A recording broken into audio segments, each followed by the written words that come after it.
Il y a la Guinée qui a dissous ses principaux partis d'opposition. Est-ce qu'on peut toujours parler de démocratie là-bas? Dans la nuit du vendredi 6 au samedi 7 mars, il y a le gouvernement guinéen qui a décidé de dissoudre 40 partis politiques, dont les trois principaux partis de l'opposition.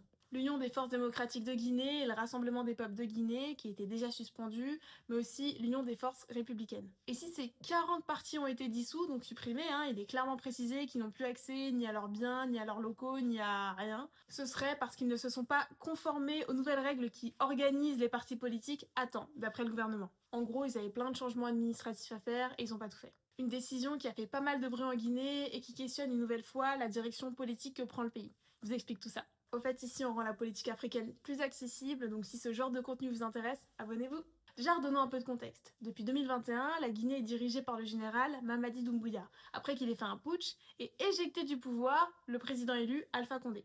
De base, il avait promis qu'il organiserait des élections présidentielles libres auxquelles il ne participerait pas.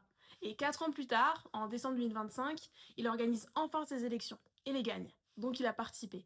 Et ça sent que les principaux partis d'opposition aient pu candidater. Entre-temps, les manifestations sont interdites, des proches d'opposants politiques disparaissent et l'opposition est réduite au silence. Et cette démarche, pour l'opposition, mais aussi pour de nombreuses associations, elle ne fait que confirmer le verrouillage du pouvoir et le durcissement de la politique qui se fait actuellement en Guinée. Et certaines associations estiment même que le pays est en train de devenir une dictature et craignent pour sa stabilité. Mais sinon, vous en pensez quoi de cette décision?